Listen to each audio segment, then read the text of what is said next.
So you want to manifest and it's just not happening? You've got to listen to this. Hi, my name's Elizabeth Eleanor, and today I am a little bit narky, so you ready for it? I am doing 365 days on YouTube, just sharing my personal experience from 27 years of being on a spiritual journey and manifesting some pretty crazy experiences, from things like 3 shooting stars when I was waking up and asking for confirmation that I wasn't a witch and that it was all okay of what was happening to me, to all the way down just recently to meeting the love of my life on the beach. My maiden name was Payne, Payne, and his last name is Makepeace. And people go, what are the odds, right? Well, the odds are in your favor when you actually are in alignment with the higher self, with what your soul is here and destined to do. But I've got to tell you guys, I have just come from an event and I passionately want to share some of the things that I'm seeing are challenges and situations that are causing people not to actually manifest what they want. And one of them is change. I've got to tell you guys, if you want to experience something in the future, right, and manifest your desires, right, meet the love of your life, build a business, whatever it might be, then change is part of that process. Because if you don't have what you want to create now, right now, then there's something that's lacking or that you haven't created or you haven't aligned with energetically that's calling that in. Because if you were the person that already had all of the love, you would already have that partner in your life. If you were the person, if you were already the person that was successful in their business, that had the impact that you wanted and all of those things, then you would already be at that level. And what I experienced today when I was actually running a course um, for a local networking community. I'm one of the leaders and I actually sponsor them, Women with Attitude. So if anyone lives in Australia and wants to check out Women with Attitude, they're mainly in New South Wales, but they are moving and expanding. What I noticed was the lack of willingness and openness to change what's not working, right? And the willingness and openness to actually hear what other people have got to offer and the advice other people have got to offer, instead of not listening when someone's giving you advice, someone that's actually got results, right? Now, if you're talking to someone that doesn't have the results, is a different story, right? A lot of people take advice from people that don't have the results, and that's where they stuff up, because you need to be listening to someone that's got the experience that you want to have.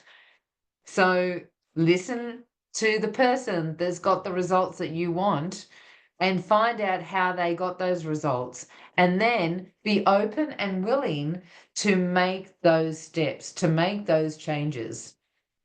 I was actually talking to a woman today who wants to grow and expand this business that she's got. And every time I was speaking to her and asking questions, she went on this big rant and rave and giving me all of the reasons why it's not possible. And I'm like, okay, you're asking my advice, but as soon as I give you any information, you are shutting it down, right? And what she wasn't willing to change. She even told me that she's got a defiant disorder, right? So I asked her, okay, so you've got a defiant disorder, fine, right? I'm not telling you what to do. I'm giving you some information to see if we can expand where you're going from someone that's got the results that you want, right? So look at the two different options. Would you prefer to stay where you are with the limitations that you've got, right? Is saying, I don't like people telling me what to do, right? Well, fine. You don't want people to tell you what to do, then don't listen and stay where you are, but then make that choice that is okay. I'm staying where I am because I've made the definition that I'm defined and that I'm not going to listen to you. So that's your responsibility of staying where you are, stuck, right?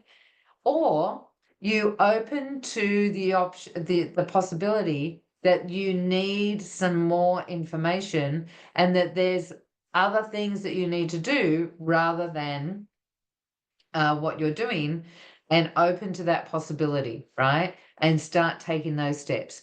Now, I worked her method out and I gave her some information and then I went on to somebody else. And what happened was you saw her process. She started taking notes. I came back. I gave her a little bit more information and then left her again. She started processing after, pushing me away and giving me all the reasons why and this and that and giving me information that I didn't need to know, telling me a big story, all the things. And I'd go back and then I'd come forward. At the end, she eventually worked out um, a process that's going to work for her, and she decided to go from instead of business to the public, she's going business to business, right? So she took my advice eventually, but it took a little while, right? Now, when it comes to manifesting, you're asking for something that you don't have right now. So what is it that you need to let go of, right? That the person that has that result, your future self that has the result already, what is it that that person that you are doesn't do, right? What are some of the habits that you're doing right now that she doesn't do or he doesn't do? And what are the things that they do that you're not doing? What are some of the habits that they have implemented that's going to get the result that you could start implementing now? What are some of the things that you need to let go of that don't serve you and don't serve that future vision? And what are some of the things that you can implement instead that's going to support you to incrementally move the needle and start moving towards what it is that you want to create? So when this comes to relationship, because that's what I'm about, manifesting your divine partner. I say manifesting. That might be a little bit, people don't like being told that they just manifested, but attracting, energetically aligning with your dream partner, right? Your divine partner. What are some of the things that you would like to experience in that relationship? Who are you in that relationship? So, one of the couple of the things that happened today, are you narky? Do you get aggressive? Do you put out and make excuses or blame others instead of looking at yourself, right?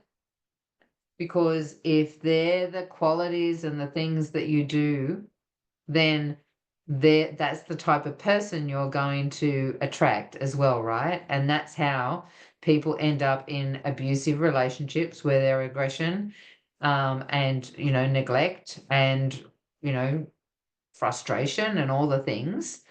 So if you want a relationship that's full of love, support, communication, then where are you not being that right now in your life? Because if you're not being that, then there's something that you need to look at. Because how can you ask for love, support, and connection while you're being selfish, arrogant, blaming others, making excuses for who you are? You got to clean up those things from your own personality, your own identity, if you want to match with someone that is has a lot of integrity and is supportive and all the things that most people want. Not many people want to have an aggressive, selfish relationship, right? In fact, I'm pretty sure most people, I would say all people, right? Unless you're narcissistic, or there's something going on mentally that makes you want to have an aggressive relationship.